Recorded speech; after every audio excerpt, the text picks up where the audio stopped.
So, can you explain what a morphic field is, please? Morphic comes from the word morphe in Greek, which means form or organization. So a morphic field is an organizing field, and they organize atoms, molecules, cells, tissues, organs, organisms, societies of organisms like flocks of birds. Anything where the whole is more than the sum of the parts, the wholeness is what I call the morphic field, the organizing field. The other part of this is that they have a kind of inbuilt memory. So each kind of thing, each kind of crystal, each kind of animal, say a rabbit, each kind of plant, say a coconut palm, has a kind of collective memory of previous organisms of that species that are expressed through this field, that shape its form as it grows, and in the case of animals underlie its instinctive behavior. So the instincts are like habits of the species. I understand. And then you, in your dialogue with Ken Wilber, which I really enjoyed, you made reference to this principle of how morphic fields can be nested within other morphic fields. So in a particular insect, for example, there can be a morphic field for the leg or a morphic field for the antenna. And you made reference to how that can extend up to the human anatomy, and that's the morphic field for the human, obviously, but also you made reference to how the planet itself can have a morphic field, and how potentially this can extend to the solar system, and how as we get out into these more elaborate systems, the morphic field has a certain intelligence, which you use the term a kind of a higher, more complex intelligence. Yes. Could you explain a little bit about the intelligence of, say, the morphic field of the galaxy, for example? Well, at every level, morphic fields organize the parts under their control, which are themselves morphic fields. So in a molecule, the atoms have morphic fields, and the field of the molecule organizes the fields of the atoms. So it's like that all the way up, and at each level, the morphic field organizes the parts to reach a certain goal, which is usually the form of the complete molecule, and then to maintain the form once it's reached it. So at every level, these fields have a kind of intelligence insofar as they aim towards a goal, and if they're prevented from getting there, they get there by a different route. If a developing embryo is disrupted, then it can often grow into a normal organism in spite of the disturbance. Regeneration is another example. So when we come to galaxies or solar systems, we expect to see the same principles. The morphic field of the galaxy presumably coordinates the shape of the galaxy, the form of the galaxy. It helps to interrelate the stars within the galaxy. Each galaxy has an active galactic nucleus. There's a kind of power center at the center of each galaxy. No one quite knows what it does, but they seem to power the galaxy. And it seems to influence the way the whole galaxy develops.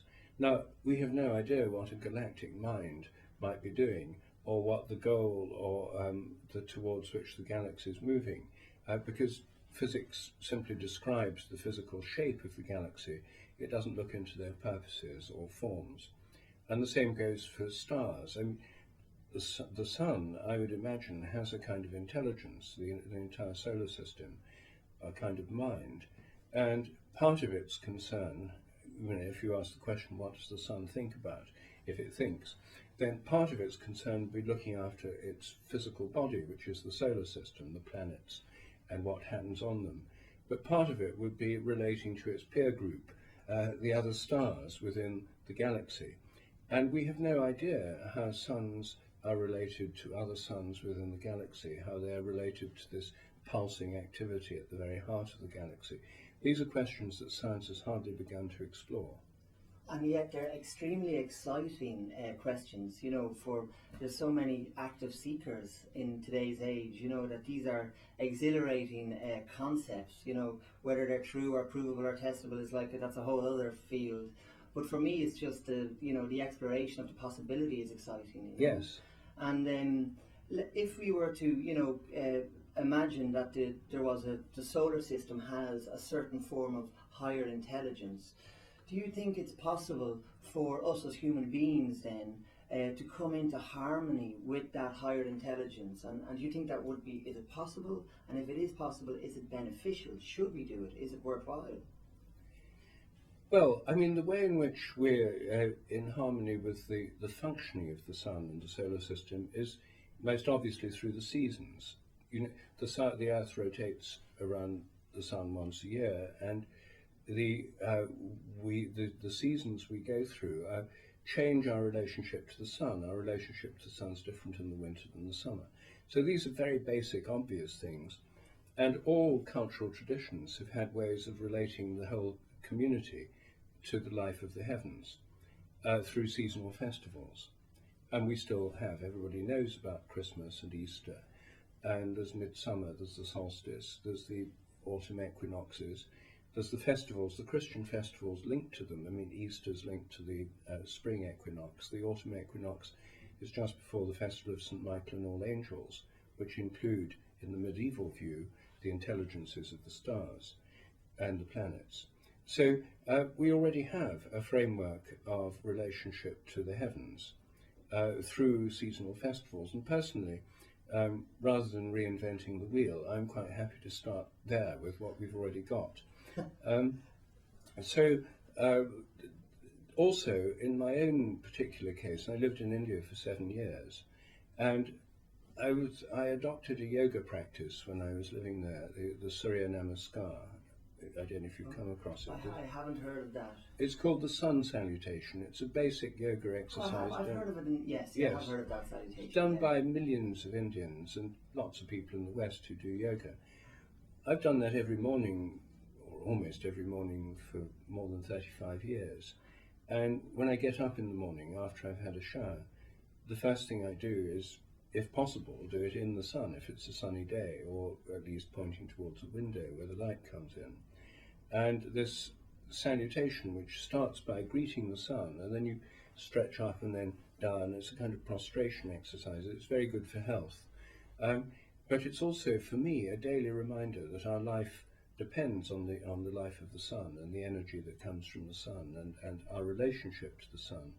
And so every morning to relate to the sun in that way, I find a really helpful way of reminding me. Now, whether or not we can talk to the sun or communicate directly with it, I don't know.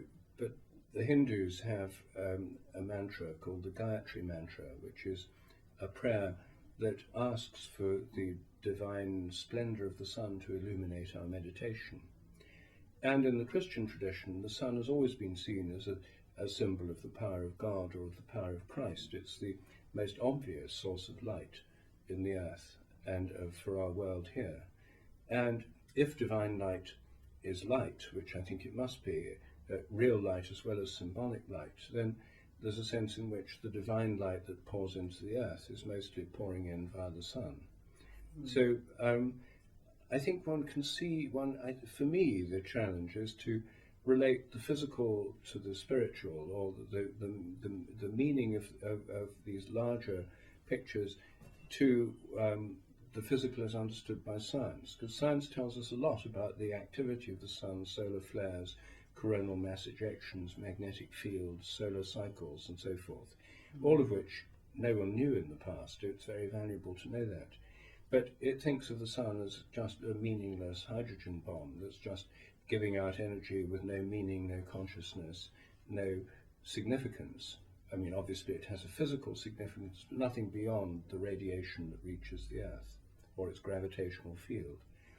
Whereas I think the challenge is to bring together the spiritual and the meaningful and the physical and see that these aren't separate realms, because we've grown used to the idea that science deals with the physical universe and religion and spirituality deals with some kind of inner world that's totally separate.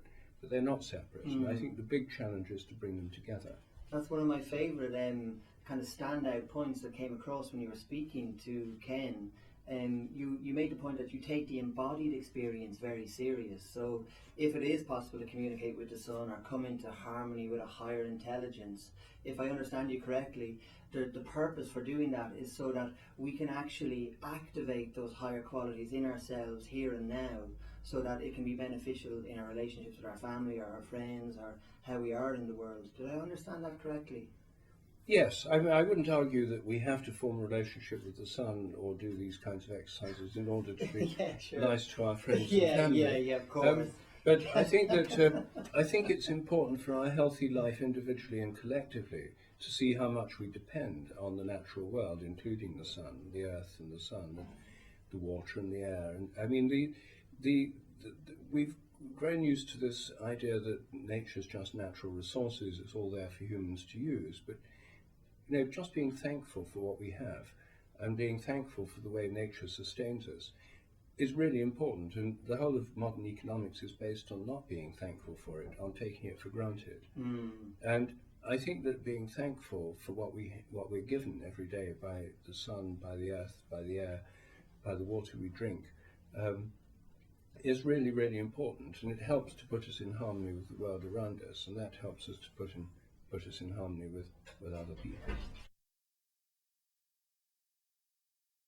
You put emphasis on, you know, you bridge the gap between it's not just the physical and the unseen and the invisible and the spiritual, that it's more like a continuum for you, if I'm understanding you correctly. Yes. It's not like these two separate work fields almost, you know. No.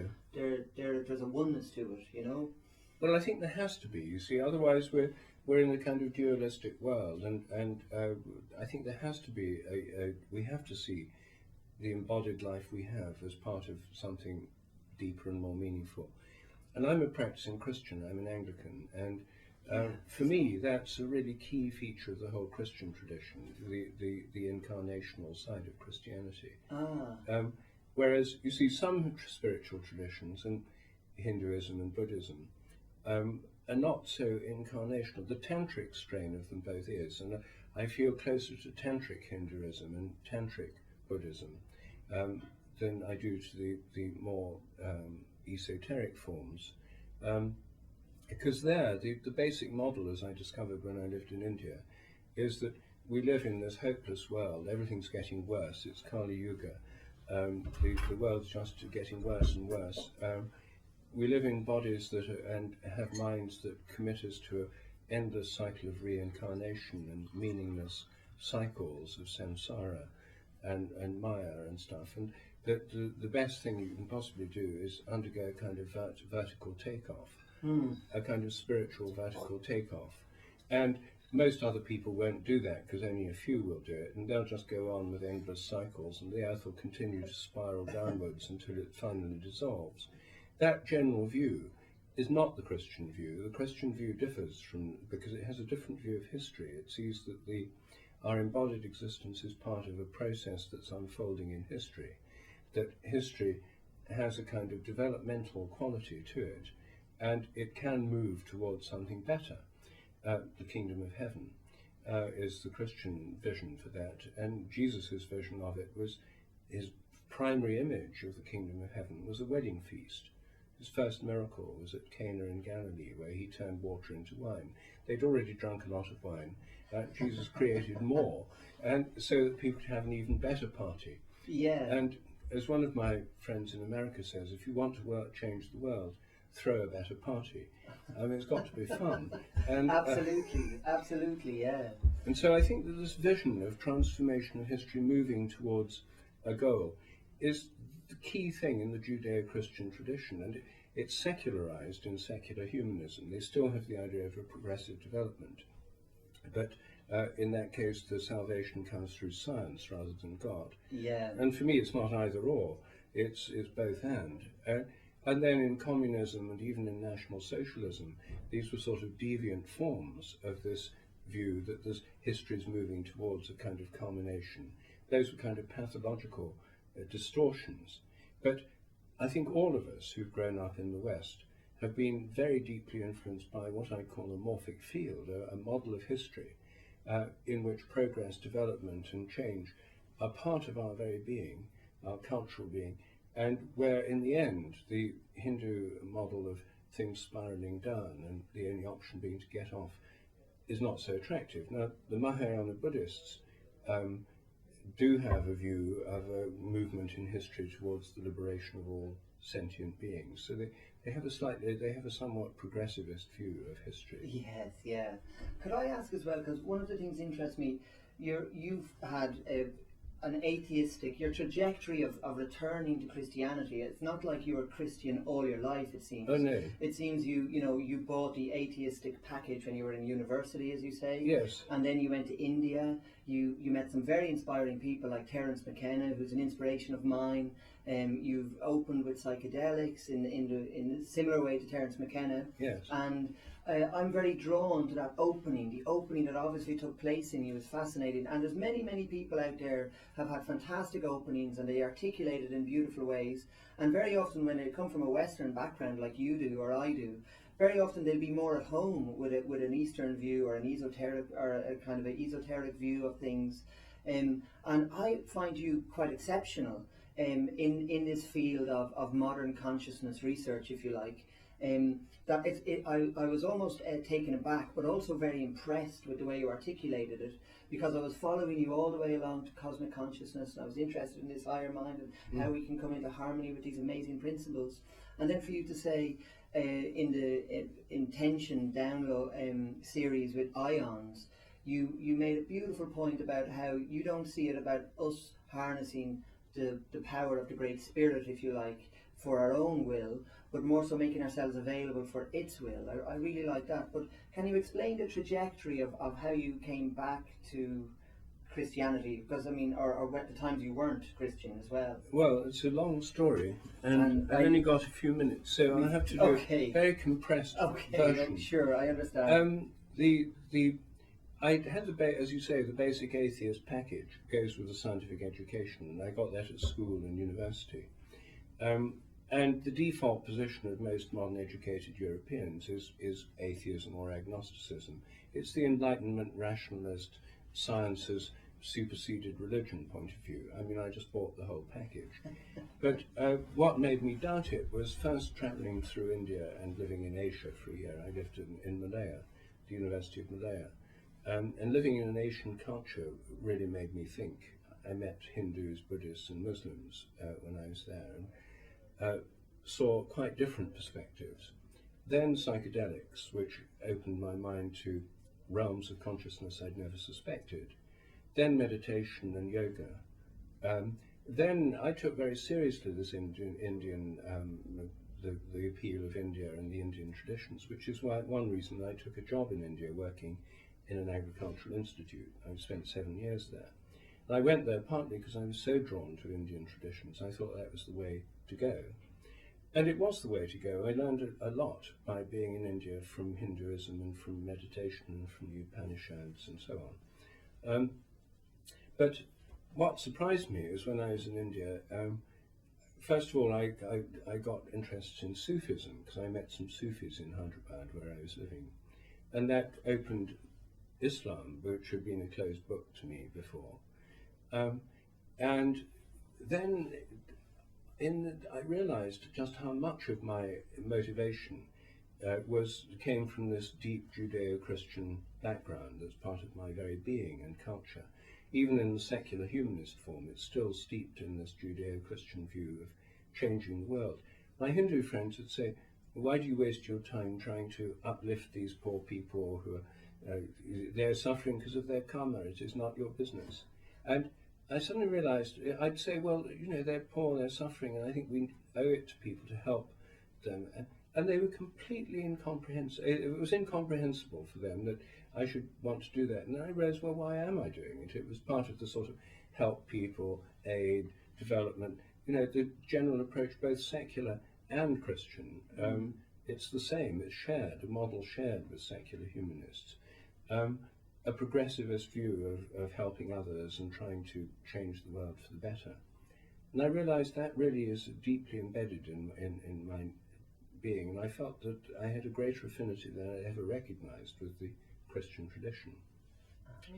But I wanted to make this bridge with the Indian wisdom that I'd come across, and for me the key figure was Father Bede Griffiths, an Indian in an ashram in South India, an English Benedictine who'd lived in India for years, and really created a kind of synthesis of East and West. He wrote a book called The Marriage of East and West, which is a wonderful book and really puts it very clearly. Great. So that for me was a way of returning to a Christian path without feeling the need to reject or other religious traditions, but one that works for me. And when I got back to England, I found that all the things I really liked about India, like the fact they have holy places, they observe the festivals, they go on pilgrimages to temples, and so we've got all those in Europe too. We've got the cathedrals and the churches are our temples. There are pilgrimages that still happen. Great cathedrals. Great cathedrals, Yeah. and here in Ireland, wonderful pilgrimages. I went on one to Croagh Patrick once when I was in the west of Ireland. Yes. Yeah, I did that too. It's great. I didn't do the barefoot one with everyone else, but I did go up the mountain in a spirit of pilgrimage, and I feel this sense of sacred place and sacred time, which is part of our Christian tradition, it's universal. And I learned that from India, and then I rediscovered it here in Europe. And as a European, for me, it makes more sense to relate to the sacred places of Europe, pre-Christian and Christian.